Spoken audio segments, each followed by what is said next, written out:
አንተን የሚያክል ሰው እንዴት ለሰው ይገዛል? ሲሆን ይገዛል እንጂ ለምን ትላካለህ? አንተ ወረዳ ይዘህ ዞን ይዘህ ሚኒስቴር ይዘህ ለሰው ተላላኪ ከምትሆን ለምን ላኪ አትሆንም? አውጣው የባርነት መንፈሱን ኢንፌሪቲውን አውጣው ከውስጥ። ለምን መሰለህ?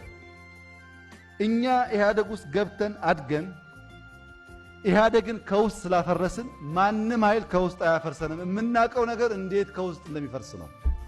አይቻልም። እሱ የትብብር አመራር ስሩ። ኦሮሚያ የሚባል ብቻውን ሰርቶ መቀየር አይችልም።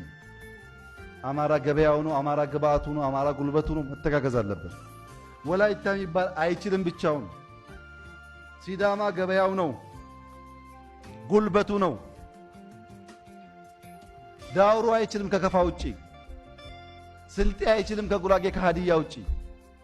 ተባብረን ነው ትብብርን መደጋገፍን ገንዘብህ ማድረግ አለብህ። ለብልጽግና ለሀገር ለውጥ ስትል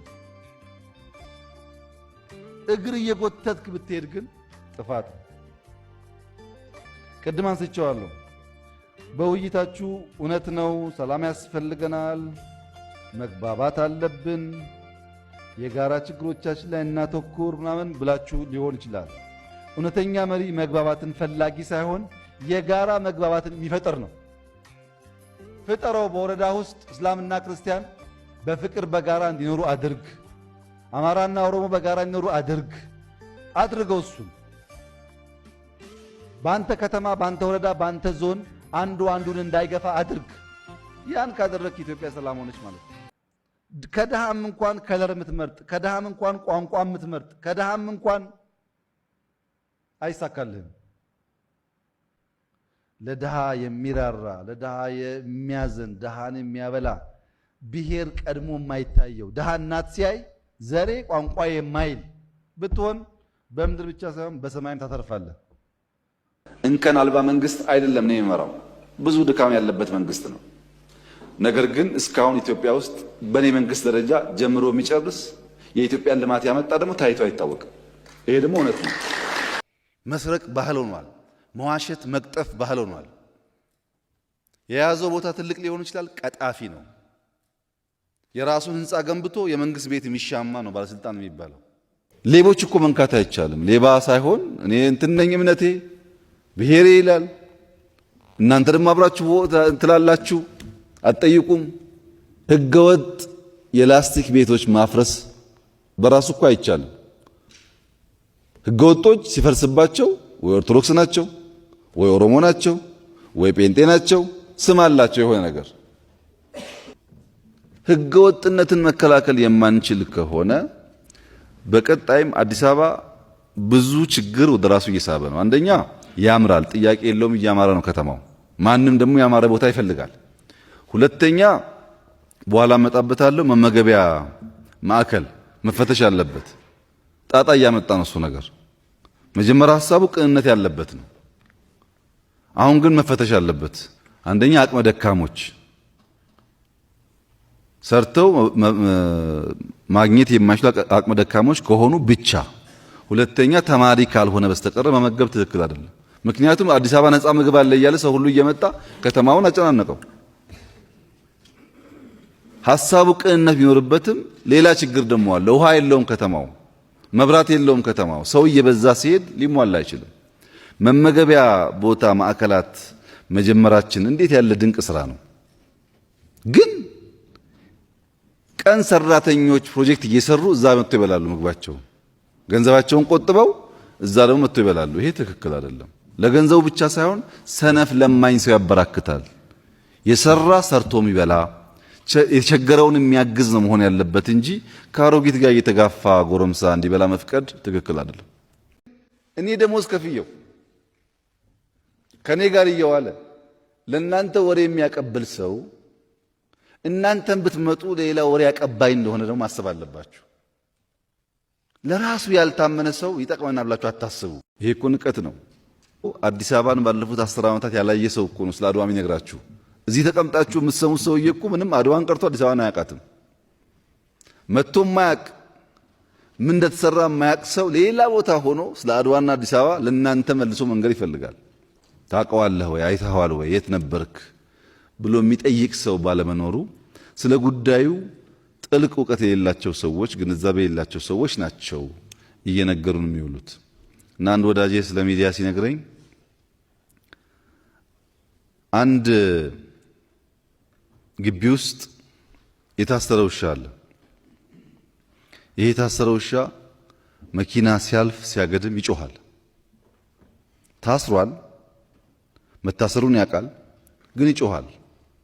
እና አንድ ውሻ ከጎረቤት ይመጣና ምንድነው እንዲህ የሚያስጮኸው? መኪና ባለፈ ቁጥር አንተ ታስረሃል፣ ሰንሰለት አለ፣ ልታቆመው አትችልም መኪናውን።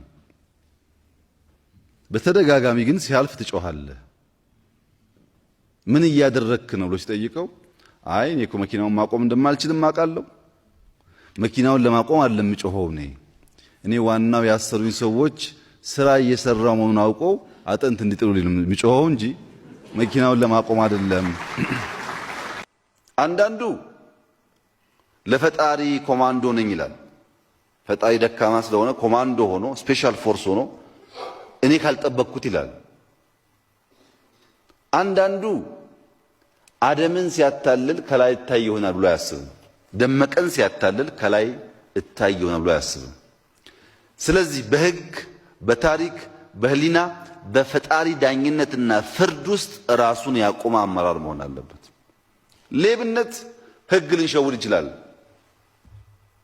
የሶስት ቀን አበል ወረቀት አስተካክለን የአምስት ቀን እናደርግ እንችላለን። ሕግን ሸወድን። ታሪክ ጋር ሲመጣ ይሄ ሰውዬ አመራር ሆኖ ዞናችንን ሲመራ ከተማችንን ሲመራ ምን አመጣ የሚለውን ያው ታሪክ መንጥሮ ያወጣዋል። ታሪክንም ብንሸውድ ህሊና አለ፣ ከዛም ሲያልፍ ፈጣሪ አለ። አራቱን ፍርዶች በከፍተኛ ደረጃ ታሳቢ ያደረገ አመራር መሆን አለበት። ይሄንን ካደረገ በኋላ ብልጽግና ምን አይነት ፓርቲ ነው? ብልጽግና ህብረ ብሔራዊ ፓርቲ ነው። ለምንድን ነው ህብረ ብሔራዊ ያልነው? የብሔር፣ የቋንቋ፣ የእምነት፣ የአስተሳሰብ፣ የእድሜ፣ የጾታ ልዩነቶች አሉ ኢትዮጵያ ውስጥ። ይሄን ልንክድ አንችልም። ይሄንን ግን ሰብሰብ አድርገን ተለቅ ያለ ኢትዮጵያ ልንፈጥር እንችላለን ብለን ነው የምናምነው፣ ብለን ነው የጻፍነው፣ ብለን ነው ተወዳድረን ያሸነፍነው። ይሄ ከሆነ የትልቅ ፓርቲ አመራር እና ወንድማማችነትን እህትማማችነትን ኮንሲደር የሚያደርግ ፓርቲ ደግሞ ከሆን ስራችን ድልድይ መስራት ነው። በአማራና በኦሮሞ መካከል ድልድይ መስራት፣ በሶማሌና በአፋር ድልድይ መስራት፣ በሶማሌና ሲዳማ ድልድይ መስራት ስራችን ይሄ ነው። ህዝብ ማቀራረብ፣ ማስተሳሰር፣ ክልል የሚሻገር ልማት መስራት። ኦሮሚያ አፋር ላይ ሃይ ስኩል ቢሰራ፣ አፋር ቤኒሻንጉል ላይ የሆነ ነገር ቢሰራ፣ ቤኒሻንጉል ሐረሪ ቢሰራ እንኳን የኢትዮጵያ አንድ ክልል ቀርቶ ውጮችም ይሰሩ ነው ኢትዮጵያ ውስጥ። ዘረኝነት፣ ሰፈርተኝነት፣ መንደሬነት የተንሰራፋበት ብቻ ሳይሆን እንደ ካንሰር ሴል ነው ራሱን በራሱ እያዋለደ የሚሄደው። ባይዘወይ ሰዎች ዘረኝነት ሲባል ይሄ የኦሮሞ አማራ ወይም ጉራጌ ወላይታ ይመስላችኋል? እንደዛ አይደለም። ዘረኝነት ማለት በኦሮሚያ ብትወስዱት ጅማ፣ አርሲ፣ ወለጋ የሚባል በሽታ አለ። ወለጋ ብትሄዱ ሆሮ፣ ቄለም የሚባል በሽታ አለ። ከወለጋ የመጡ ያውቁታል። ጅማ ብትሄዱ ከጌራ ከምናምን ከሊሙ የሚባል በሽታ አለ። አያልቅም። እዛም ጌራ ከተገባ በኋላም አለው። ሰው አስተሳሰቡ አመለካከቱ እየጠበበ የሰውን ክብርና ቫልዩ እያወረደ የሰው ክብርና ቫልዩ ደግሞ ሲወርድ እኔም ወርዳለሁ ብሎ የማያስብ መሆኑ ነው። አንተ ዝቅ እያረክ አንተ እያዋረድክ ልትከብር አትችልም። ግድ የለም ሰብሰብ ብለን ቋንቋ ይለያያል፣ እውነት ነው። ፍላጎት ይለያያል፣ እውነት ነው። ጾታ ይለያያል፣ እውነት ነው። ጂኦግራፊያችን ይለያያል፣ እውነት ነው። እነዚህን ተቀብለን ደግሞ አንድ የሚያደርገን በርካታ ቫልዩስ ስላሉ በእነሱ ጥላ ስር አብረን ሀገርን እንስራ፣ ኤግዚስት እናድርግ። አሁን ያለው ዘመን ሰርቫይቫል በራሱ ከባድ ችግር ስለሆነ መሰብሰብ ያስፈልጋል ብሎ ማመን አለበት ሰው። ሶስተኛው ጉዳይ ግን ታሪክን ማወቅ አሁን ያለውን ችግር መገንዘብ ብቻ ሳይሆን መጪውን ዘመንም በተወሰነ ደረጃ መገንዘብና ለዛ መዘጋጀት ያስፈልጋል። ለምሳሌ ሳይንስ ሙዚየም ያያችሁት አርቲፊሻል ኢንተለጀንሱም ኤሮዳይናሚክሱም ስፔስ ላይ ያያችሁት አውሮፕላን ላይ ያያችሁት ገና የዛሬ 20 30 ዓመት ዓለም ይጠቀምባቸው ቴክኖሎጂዎች እኮ እዛ ውስጥ አሉ። ለምሳሌ ኤርባስ ገና በ2050 ነው አየር ላይ የሚውለው። እኔና እናንተ አልታደልንም። ልጆቻችን ግን እሱን እያዩ ማደግ አለባቸው። ብርቅ መሆን የለበትም።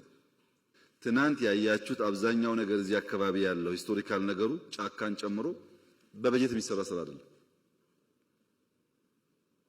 አይደለም። ለምን ገረማችሁ? እንደና እንደናንተ የተሰባበረ ሀገር የወሰዱ ሰዎች እኮ ወርቃቸውን አውጥተው የትዳር ቀለበታቸውን ሰጥተው ጸጉራቸውን ቆርጠው ሽጠው ለሀገሬ ልማቱ ይዋል ብሎ እኮ የገነቡ ሀገራት ታውቃላችሁ። ታሪክ ከእናንተ በላይ ማን ያውቃል? አሉ እኮ ሀገራት በቃ ድህነት ልመና ይበቃናል፣ ያለንን ሰጥተን ተክተን ልጆቻችን ከልመና ይውጡ ያሉ እኮ አሉ። መወሰን አለብን። የተረከብነው ሀገር ዕዳ፣ ድህነት፣ ችግር የተከፋፈለ ነው። እሱን ደጋግመን ብናወራ ውጤት የለውም። ከዚያ ለመውጣት የሚያስችል አቅጣጫ ቪዥን እና ትጋት ያስፈልገናል። ያለንን ሰጥተን እንኳን ልጆቻችን አሁን እናንተ ካላችሁበት ላይፍ ሻል ያለ ከኖሩ ጥሩ ነገር ነው። መደገም የለበትም። የኛ ችግር መደገም የለበትም። ችግርን እያየን በመካድ ሳይሆን በመጋፈጥ፣ በመሸሽ ሳይሆን በመጋፈጥ። በሀብታም ኪስ ውስጥ ሆኖ መንግስት መሆን የሚፈልግ በጣም ብዙ ሰው ነው ያለው። ባለስልጣን መመደብ ይፈልግ ሀብታም አለ። የፖሊሲ ኢሹዎች ላይ መወሰን ይፈልጋል። በርካታ አጀንዳ ሴት ማድረግ ይፈልጋል። ይሄ ኦሊጋርኪ መንግስት ውስጥ የሚሆን ፓርቲ ውስጥ ካለ ምን ፈልገውን ብልጽግና ምን ፈልገውን ዲሞክራሲ አናመጣም። ገና የፓርቲ አባል ሆኖ የተሻለ ገንዘብ ካላቸው ፓርቲዎች ገንዘብ የለመደ ሰው መንግስት ከሆነ ምን እንደሚሆን አስቡት። ሪሶርስ ስለሚያገኝ ማለት ነው። እዚህ ያልታረመ ያልተስተካከለ ብታሸንፉ መከራ ነው። ብልጽግና አንዱ ፈተናው ይሄ ነው። ዓላማንና ገንዘብን ያለዩ ሰዎች በስፋትኛው ስላሉ እንቸገራለን። መንግስት መሆን ስናስብ በመንግስት ስልጣን ላይ የሚገኝን ጥቅም ብቻ ለመጠቀምና የሚያጓጓም ነገር ቢኖር ሌላውን ለመተው መወሰን ያስፈልጋል። የኢትዮጵያ ሕዝብ እና መንግስት በሙሉ ድምጽ ሁል ጊዜ ቅድሚያ ለሰላም ይሰጣል። የኢትዮጵያ አንድነት፣ የኢትዮጵያ ጥቅም በሰላም መንገድ ማስጠበቅ ሲሳነን የህይወት ዋጋ መስዋዕትነት እንከፍላለን። ከዛ በመለስ ተስፋ አለን ካሰብን ደግሞ ሁሌም ለሰላም በራችን ክፍት ነው። ምን ክፉ ተናገረ የብልጽግና መንግስት? እንደራደርና ሰላም እናምጣ ነው ያለው እኮ ሰው ልግደል አላለም። እንዴት ሰላምን የምንጠላ እንሆናለን?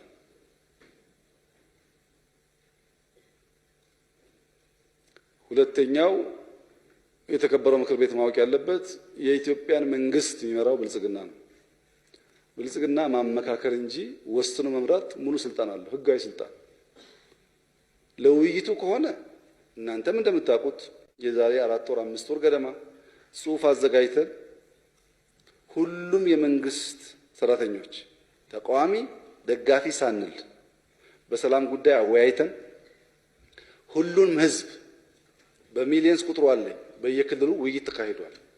የዛሬ 5-6 ወር ጽሁፉን ተወያይታችኋል። እናንተም ታውቁታላችሁ። ይሄ ዱብዳ ጉዳይ አይደለም።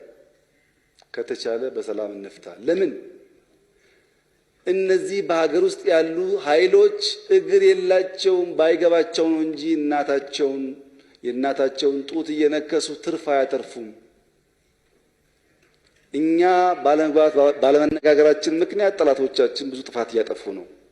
ሶርሱን ለማድረግ መነጋገር እድል ካለ እድል እንፍጠር ነው። ንግግሩ ይሳካል አይሳካም ሂደት ይወስነዋል። ለንግግር ክፍት መሆን ግን ምንም ችግር አይታየኝም። አሸባሪ ተብሎ ነበረ ለተባለው ቅድም እንዳልኳችሁ ነው። አሸባሪ ሲባል እናንተ አልነበራችሁ። ግን ከአሸባሪ ጋር ድርድር አይካሄድም የሚለው አባባል በደንብ ብናይ ጥሩ ነው። ደርግ ሁልጊዜም ከኢፒኤልኤፍ ጋር ከሻዕቢያ ጋር ይደራደር ነበር፣ ከቲፒኤልኤፍ ጋር ይደራደር ነበር። ሁቲዎች አቡዳቢ ሮኬት እየተኮሱ ይደራደሩ ነበር። ድርድር ሁሌም ይካሄዳል። ውጊያ ውስጥ ሁሌም ድርድር ይነገርም አይነገርም። ድርድር የሚካሄደው ከድርድር ውስጥም ትርፍ ካለ ለማግኘት ነው። ማንኛውም የኢትዮጵያ ዜጋ መንግስትን መጠየቅ ያለበት ናሽናል ኢንትረስት ኮምፕሮማይዝ አድርገህ የኢትዮጵያን ጥቅም አሳልፈ ሰጥተሃል ከሆነ እሱ አደገኛ ነገር ነው። በንግግር የሚፈታ ነገር ካለ ግን ከፈት ብሎ ማየት ጉዳት የለውም። በአንድ በኩል ተፈናቀል፣ ችግር አለ፣ ሰው ሞተ እያል በሌላ በኩል ደግሞ በሰላም በድርድር አንዳንዱ ነገር እንቀንስ ስንል ካልፈቀዳችሁ እንዴት እንፈተዋለን ታዲያ? ከሁሉ ጋር ተዋግተን አንተ የሚዋጋን ኃይል እኮ እዚህ ያለው ብቻ አይደለም። ታውቃላችሁ፣ ብዙ ኃይሎች በገንዘብ ከኛ የሚሻሉ በሚዲያ ከኛ የሚሻሉ ተረባርበው የተዋጉ ነው። ከሁሉም ጋር ውጊያ ጥፋት ስለሆነ በሰላም መለስ የሚል ኃይል ካለ እድል መስጠት መጥፎ አይደለም።